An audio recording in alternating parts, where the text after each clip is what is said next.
The room was an exercise in the stark denial of color.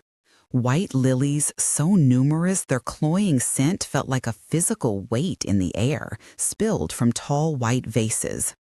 The chairs, arranged in perfect, silent rows, were draped in white linen, their bows tied with a precision that felt clinical. Even the light filtering through the high-arched windows seemed bleached, stripping the room of warmth and shadow. I stood apart from the small clusters of guests, their black attire a series of solemn interruptions in the overwhelming pale. My own black dress felt like a costume, the fabric foreign against my skin. I accepted condolences with a slight inclination of my head, the murmured words becoming a meaningless drone, a soundtrack to a film in which I was merely an unwilling actress. My focus remained fixed on the object at the center of the room. It rested on a pedestal draped in white velvet, a stark contrast to its own dark, polished mahogany. The urn was surprisingly small, too small to contain the entirety of a life, the weight of a future we had meticulously planned. A coldness had settled deep in my bones, a chill that had nothing to do with the cavernous hall's temperature, and everything to do with the hollow space that had been carved out inside of me. This emptiness was not a new sensation, not a sudden grief-stricken void. It was a familiar ache, a quiet hollowness that his death had not created, but merely made permanent and undeniable. The heavy oak doors at the far end of the hall opened with a barely audible sigh, admitting a figure who was a deliberate and shocking violation of the room's somber palette. She wore a dress the color of fuchsia, a vibrant slash of life against the monochrome grief. She moved with a confidence that bordered on irreverence, her heels making soft, rhythmic clicks on the marble floor that cut through the oppressive organ music. In her arms, she carried not a bouquet of funereal flowers, but a sleek tablet and a large leather-bound catalog. Her presence was an immediate and profound disruption, a tear in the solemn fabric of the afternoon. She navigated the scattered groups of mourners without hesitation, her path direct and purposeful. Her gaze swept the room, but did not linger on the guests or the funereal arrangements. It was a scan, an assessment of space, not of emotion. She was searching for me. As she approached, I could see the details of her face, a focused intensity in her dark chocolate eyes, a determined set to her full lips. She did not offer a look of sympathy or sorrow. Her expression was one of crisp, undiluted professionalism, as if she had walked into a business meeting that had been inconveniently scheduled in a place of mourning. When she reached me, she offered no words of comfort, no acknowledgement of the urn that stood mere feet away. Instead, she opened the large catalog. The crisp crackle of the pages was a jarring sound in the heavy silence. The clean, chemical scent of fresh ink and glossy paper rose from the book, momentarily overpowering the suffocating perfume of the lilies. Her finger, tipped with a perfectly manicured nail, slid down a page filled with swatches of silk and linen. It stopped decisively on a small square of fabric, a shade of rich, creamy ivory. She looked up at me, her lips moving, forming a question I understood without hearing the sound. The absurdity of the moment was so absolute it felt almost like a dream.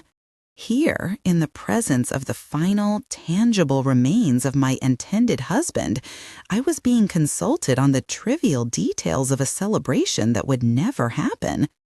Her focus was so singular, so unwavering, that it created its own field of reality. She was not being cruel or insensitive. She was simply operating in a different dimension, one where schedules were paramount and grief was an obstacle to be efficiently worked around. In my state of profound attachment, this felt less like an insult and more like a strange logical progression. I looked from the dark, silent urn to her vibrant, expectant face. The contrast was dizzying, the finite end of one story and the relentless procedural beginning of another. Her gaze held mine, unwavering, waiting for an answer. There was no pity in her eyes, only the clear, uncomplicated demand for a decision. It was the first direct question that had managed to penetrate the thick fog of numbness that surrounded me. Everything else had been a statement of sorrow, a platitude offered into the void. This was a choice. My hand, feeling disconnected from my body, rose slightly. I extended a single finger and lightly tapped the swatch of ivory silk she had indicated. It was a gesture of surrender, a concession to the sheer force of her will and to the bizarre theater of the moment. A flicker of satisfaction crossed her features. She made a quick note on her tablet, snapped the catalog shut with a sharp, definitive sound, gave me a brief professional nod, and turned to leave as purposefully as she had arrived. I was left standing in the white room, the heavy scent of lilies once again filling my lungs, my gaze fixed on the urn. The image of that small square of ivory silk burned into my mind. My house ceased to be my own. It became her satellite office, a staging ground for a future that had already been canceled. The ghosts of my past life, his photographs on the mantelpiece, his favorite armchair still bearing the faint imprint of his body, his books left open on the side table, became silent, impotent observers of this new regime. She would arrive each morning, a whirlwind of quiet efficiency, bringing with her the artifacts of a life I was supposed to have. The heavy silence that had settled in the weeks after his death was now punctuated by the soft rustle of her catalogs, the crisp snap of binders, and the gentle tap of her pen against her tablet. The grand dining table, where we were meant to host family dinners, was now command central. It disappeared under a sea of possibilities, swatches of fabric in 100 shades of white, paper samples for invitations with varying weights and textures, and glossy photographs of floral arrangements. We spent hours engaged in these absurd rituals of choice. I would run my fingers over the embossed calligraphy for place cards, bearing the names of people who would never gather, feeling the raised ink but no connection. She would guide me through it all with an unflagging patience, her presence a constant, steady hum of purpose in the vast emptiness of my days. Her presence was an invasion of the senses in a home that had become sensorily dead. The stagnant air, which had held only the faint, dusty scent of grief, was now displaced by her arrival each day. She wore a different perfume every time. One day it was the clean, sharp scent of citrus, the next a warm, complex whisper of sandalwood and vanilla. These fragrances lingered in the hallways long after she left, weaving themselves into the fabric of the house. It was a subtle but profound colonization, a reminder of a world that continued to move, to smell, to exist outside the static bubble of my loss. One afternoon was dedicated to the wedding cake. She arrived with a series of small, pristine white boxes, each containing a different combination of cake and filling. We sat at the table, and she meticulously sliced tiny slivers for me to sample. I watched as she lifted the small silver fork, a dollop of raspberry mousse balanced on its tines, and brought it to my lips. I opened my mouth obediently, a mechanical gesture. The sweetness was a shock on a palate accustomed to nothing, the texture of the sponge and the cream a foreign landscape. I tasted, but I did not enjoy. I merely registered the sensations as data points in this elaborate, meaningless exercise. Slowly, my observation of the tasks began to shift to an observation of her. I started to notice the small human details that existed outside of her professional veneer. There was a tiny, singular mole just above the left side of her upper lip. I noticed the way she would unconsciously twist a strand of her dark hair around her finger when she was concentrating on a difficult seating chart. Sometimes, when I chose a particularly incongruous combination of colors or flavors, a quiet, velvety laugh would escape her, a sound that was warm and startlingly genuine in the sterile environment she had created. It was the first sound in a long time that felt real. The day she brought the dresses was the day the simulation became overwhelmingly tangible. They arrived in a cascade of opaque white garment bags, dozens of them, filling the living room until it looked like a forest of pale, shrouded figures. The sheer volume of it was breathtaking and obscene. Each bag contained a different dream, a different version of a woman I was supposed to become. She began to unzip them, one by one, revealing clouds of tulle, rivers of silk, and intricate constellations of beadwork. The room was suddenly flooded with the weight of all that hope and expectation. She helped me into the first one, a creation of heavy satin with a corseted back. Her fingers were deft and impersonal as they worked the long row of tiny, pearl-like buttons.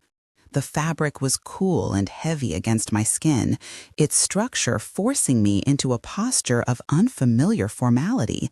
As she moved behind me to smooth out the elaborate train, her hand brushed against the small of my back. It was a fleeting, accidental touch, nothing more than the barest of contacts between the fabric of her sleeve and the thin silk of the dress against my skin. But it was enough.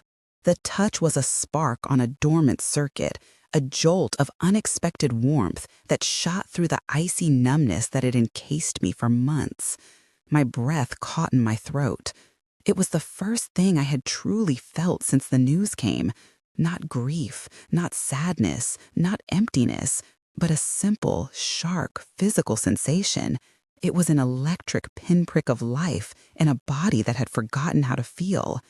I stood perfectly still, the weight of the dress suddenly forgotten, every nerve in my body focused on that one fleeting point of contact.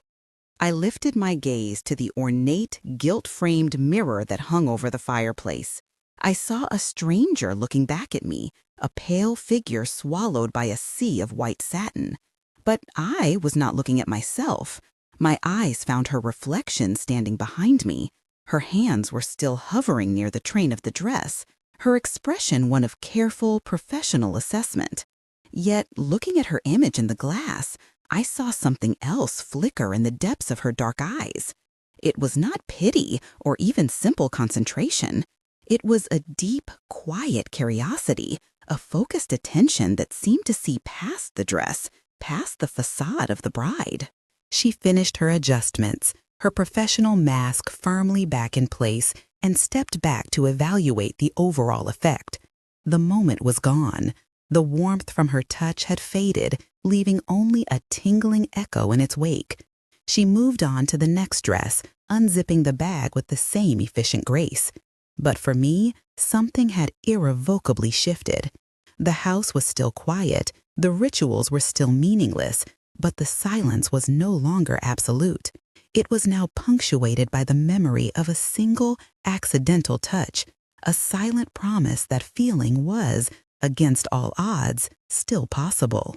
That evening, we stayed late, long after the sun had set and the house had surrendered to the encroaching darkness. Our task was the seating chart, a sprawling diagram of tables laid out across the dining room floor. It was a map of a phantom society, a gathering of ghosts. I moved the small, blank name cards from one circle to another, following her suggestions, the names of relatives and friends feeling like words from a foreign language. The process was methodical and hollow, each placement another step in a dance of utter futility. Outside, a storm had broken. Rain lashed against the large windows, the rhythmic drumming a constant, percussive accompaniment to the silence inside. The world beyond the glass was a wash of darkness and water, isolating us completely. Inside, the only light came from a single low-wattage lamp on a side table, casting long, dancing shadows across the room. It transformed the space, shrinking it, pulling the walls in around us until the grand dining room felt as intimate and enclosed as a small secret tent. The air grew thick and heavy, charged with the storm outside and an unspoken tension within. She sat across the chart from me, her chin propped on her hand, her dark eyes studying the complex web of imaginary relationships we had created. The soft, golden light of the lamp was kind to her, smoothing the professional sharpness from her features and revealing a subtle weariness around her eyes. For the first time, I saw her not as an efficient machine of organization, but as a person, quiet and still in the dim light. The storm muffled the sounds of the city, erasing the world until only the two of us and the rain existed. Eventually, the pretense of the task fell away. We sat in stillness, the blank name cards a field of white between us. She lifted her head, and her gaze met mine across the diagram. It was a look stripped of all professional artifice. There was no assessment, no agenda, no pity for the grieving client. In the depths of her dark eyes, I saw something far more profound and unsettling, a deep, quiet, and complete understanding. It was a look that bypassed the absurd circumstances of our meeting and saw directly into the hollow core of my existence. Without breaking eye contact, she reached for one of the blank cards and the pen that lay beside it. Her movements were slow, deliberate. The faint scratch of the nib on the thick cardstock was the only sound besides the rain. She wrote just a few words, her calligraphy elegant and fluid even in the dim light. When she was finished, she slid the card across the polished floor. It came to rest just inches from my hand. I looked down. Scrawled across the small white rectangle were 4 simple words: "Trust your intuition." Hung in the air, a quiet and powerful command. I stared at the graceful loops of the letters, the dark ink stark against the white card. My intuition. It was a faculty I had long forgotten, a voice I had systematically silenced over years of practical decisions and sensible compromises. It lay dormant, buried under layers of duty, expectation, and a profound, soul-deep indifference. But now, in the charged quiet of the storm-swept room, under the unwavering weight of her gaze, I felt a faint, unfamiliar stirring deep within me. That dormant part of me, the sleeping instinct, began to awaken. My heart, which had felt like a slow, muffled drum for months, began to beat with a forgotten rhythm, a steady, insistent tempo against my ribs. The blood seemed to move faster in my veins, a warmth spreading through my limbs. I looked up from the card and back at her. She hadn't moved. Her eyes were still locked on mine, waiting. There was no pressure in her gaze, only a calm, open stillness that made space for whatever was to happen next. I rose to my feet. The movement felt both foreign and completely natural, as if my body was acting on an imperative my conscious mind had not yet processed. I walked around the sprawling chart on the floor, my steps silent on the thick rug. I stopped beside her chair, standing so close that I could feel the radiant warmth of her skin through the fabric of her blouse, so close that I could smell the faint, lingering scent of sandalwood from her perfume. The air between us crackled with a silent energy. I leaned down. It was a slow, deliberate descent into an unknown territory. I tilted my head, and my lips met hers. The first contact was soft, a tentative question. Her lips were pliant, surprised for only a fraction of a second. Then they answered. The response was not hesitant. It was a firm, immediate pressure, a silent confirmation. It was a kiss not of sudden, explosive passion, but of deep and profound recognition, a meeting of 2 solitudes in the quiet dark. The kiss deepened. It was a slow, unfolding exploration, a conversation without words. The taste of her lipstick was faintly sweet, a stark contrast to the metallic tang of unshed tears that I had grown so accustomed to. It was the taste of something real, something present, something alive. In that moment, as the storm raged outside and the phantom wedding lay forgotten on the floor between us, I felt the first true thaw of a long and bitter winter. I was not just going through the motions of life. For the first time in a very long time, I was actually living it. The wedding preparations, once a hollow mockery of a future that would never be, transformed into our own clandestine language, a series of secret rituals performed just for us. By day, we maintained the careful charade. I was the client, she was the planner, and we would move through the checklists with a detached professionalism that felt like a performance for an invisible audience. We discussed floral arrangements and catering badlines, the mundane details of the event serving as the perfect cover for the profound shift that had occurred between us. The house itself seemed to hold its breath during these daytime hours, guarding the secret that bloomed in the quiet of the night. But as dusk fell and the professional mask was set aside, the house would exhale, becoming our sanctuary. The artifacts of the wedding became props in our own private drama. An evening spent selecting music for the first dance, a task I had dreaded, turned into an impromptu dance lesson in the living room. She put on a slow, melancholic piece of classical music, and we moved together across the Persian rug, my head resting on her shoulder, her hand firm and warm in mine. We were not practicing for a reception. We were learning the rhythm of each other's bodies, a silent, graceful conversation that said more than words ever could. The erotics of our encounters were woven from these stark contrasts, a constant interplay between the symbols of a dead past and the vibrant reality of our present. One night, we lay on the floor of the guest bedroom, our bodies entwined on a sea of white fabric. We were surrounded by swatches of lace and silk, samples she had brought for me to choose the trim for my wedding gown. The textures were a ghostly reminder of the dress's intended purpose, but against the warmth of her skin, they became something else entirely, a soft, luxurious landscape for our exploration. Her touch was the only truth in a room filled with beautiful lies. Her presence taught me how to reclaim my senses, to experience the world not as a mourner, but as a living woman. The cake tasting became an exercise in intimacy. She would feed me small bites, her eyes watching mine for a reaction, and later, when she kissed me, I could still taste the sweetness of the buttercream and the tartness of the lemon curd on her lips. It was a transfer of sensation, a sharing of experience that was profoundly grounding. She was reintroducing me to pleasure, one carefully chosen flavor at a time, divorcing it from the context of the wedding and making it entirely our own. The rings were perhaps the most potent symbol. We went to a private jeweler, playing our roles as the happy couple for the benefit of the saleswoman.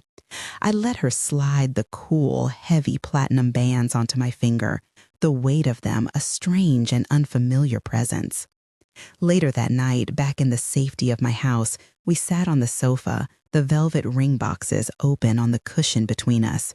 She took my hand, her fingers tracing the lines on my palm, before gently taking the ring and sliding it back onto my finger herself. It was not a pledge of matrimony, but a quiet, personal anointing, a claiming. She understood the power of these symbols and how to subvert them, transforming them from artifacts of grief into instruments of our unique connection. The most potent of these transformations involved the veil. She had brought it over one afternoon, a cascade of fine, ethereal tulle embroidered with hundreds of tiny seed pearls. It was the final piece of the bridal costume, the symbol of virginal purity and hopeful beginnings. I had expected to feel nothing but a cold wave of irony looking at it. That night, she led me to the bedroom. In the soft, diffused glow of the bedside lamp, She asked me to lie on the bed. I watched as she took the veil from its box, the delicate fabric shimmering as it caught the light. She didn't place it in my hair as a bride would wear it. Instead, she unfolded it completely and draped it over my naked body. It fell like a soft, translucent shroud, a ghostly second skin that both concealed and revealed, the tiny pearls cool against my warm flesh. I lay perfectly still beneath it, the light fabric rising and falling with my breath. She didn't speak. She simply stood by the bed, her gaze tracing the lines of my body through the delicate mesh of the tulle. There was a reverence in her look, a quiet awe that made my skin tingle. It was a moment of profound objectification, but not one that was demeaning. I was art. I was a sacred object. I was a bride being worshipped by the only person who mattered. She knelt by the side of the bed. She did not rip the veil away in a moment of passion. Instead, with a surgeon's precision and an artist's touch, she began to lift its edge, inch by painstaking inch. For every new piece of skin she revealed, she would lean down and press a soft, lingering kiss. My shoulder, my collarbone, the curve of my waist, the sensitive skin of my inner thigh, each was unveiled and then consecrated by her lips. She was systematically dismantling the symbol, reclaiming it from its traditional meaning, and imbuing it with a new, intensely personal and deeply erotic significance. She was systematically dismantling the symbol, reclaiming it from its traditional meaning, and imbuing it with a new, intensely personal and deeply erotic significance. The act was a slow, deliberate form of worship that pushed me to the edge of my senses.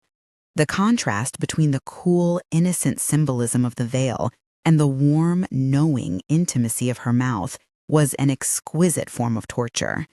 It was a ceremony of her own invention, a sacred and profane ritual that took place in the quiet sanctuary of my bedroom.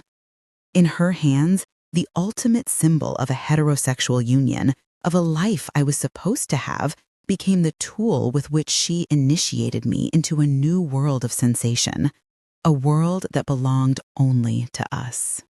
The designated wedding day arrived with a kind of serene and brutal clarity. The sky was a painfully bright, cloudless blue, the kind of perfect weather brides pray for. It felt like a deliberate and beautiful insult.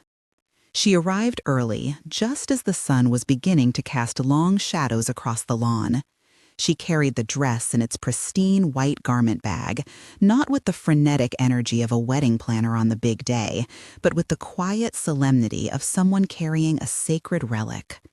There was no entourage of hairdressers or makeup artists, no frantic bridesmaids, no chorus of excited voices. There was only the profound and heavy silence of the house, and the two of us within it. She led me upstairs to the master bedroom, the space I had once intended to share. She helped me dress with a practiced efficiency that was now deeply familiar, yet on this day, every touch felt charged with a new significance. Her fingers were cool and steady as they fastened the long row of pearl buttons up my back, each one clicking softly into place like the tumblers of a lock. She smoothed the heavy satin of the skirt, her hands shaping the fabric as if it were clay. The dress settled around me, a familiar weight, but today it felt less like a costume and more like armor. I was preparing for a battle, not a celebration. The final piece was the veil. She retrieved it from its box, the delicate tulle seeming to float in the morning light. She stood behind me, her reflection joining mine in the large vanity mirror. I watched her hands as she carefully gathered the fabric and secured the comb in my hair, her movements precise and gentle. The veil fell around my face and shoulders, a soft, blurring filter that made the world seem distant and unreal. I looked at the woman in the mirror, pale, composed, adorned in all the trappings of a bride, and felt a profound sense of detachment, as if I were watching a stranger prepare for a ceremony I didn't understand. When I was ready, we descended the main staircase. I held the railing, the heavy dress making my movements slow and deliberate. She walked a few steps ahead of me, a silent guide. The house was not as I had left it. The cavernous living room, usually a place of quiet comfort, had been utterly transformed. It was filled with flowers, hundreds and hundreds of white lilies, the same ones from the memorial. Their scent was overwhelming, a thick, funereal perfume that hung in the air. It was a shocking and beautiful sight, a ghostly echo of one ceremony superimposed upon another. In the center of the room, where the large coffee table usually sat, she had constructed a small, simple altar. It was draped in the same ivory silk we had chosen on that first surreal day. The fabric flowed to the floor, pooling on the rug like spilled cream. And resting in the middle of the altar, stark and dark against the pale silk, was the mahogany urn. The sight of it, placed in this bizarre, sanctified context, sent a tremor of cold dread through me. I finally understood what this day was for. She took my hand, her grip firm and grounding, and led me across the room. We stopped before the altar, the polished wood of the urn reflecting the white of my dress. She did not stand beside me as a maid of honor would. Instead, she moved to the other side of the altar, facing me directly, her dark dress a stark contrast to my bridal white. In that moment, she was no longer my planner or my lover.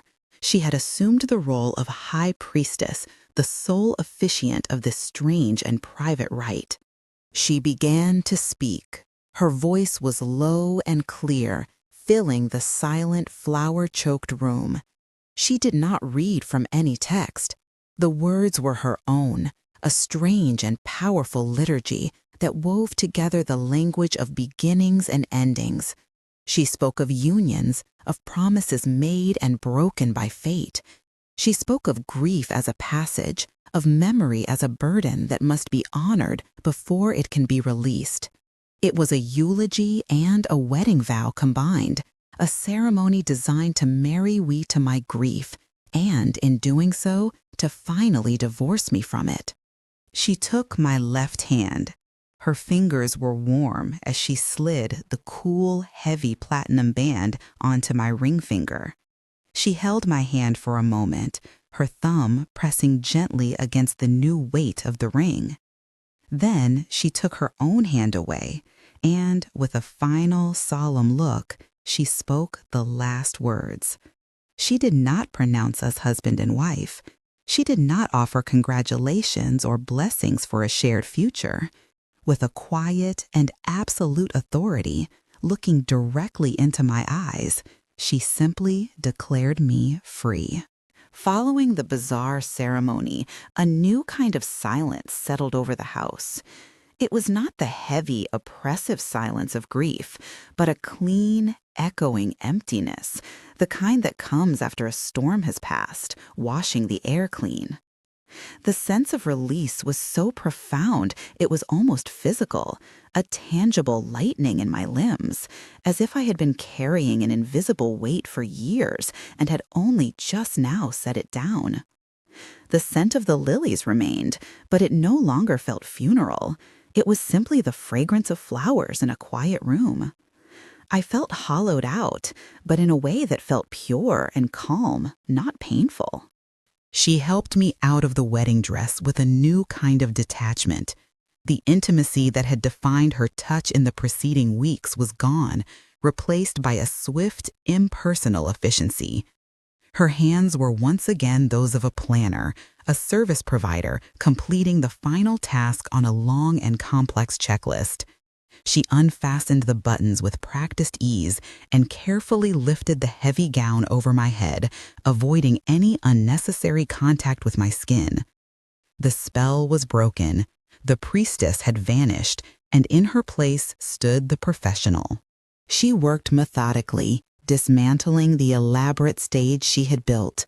She folded the dress with expert precision, laying it gently in its garment bag as if it were a sleeping child.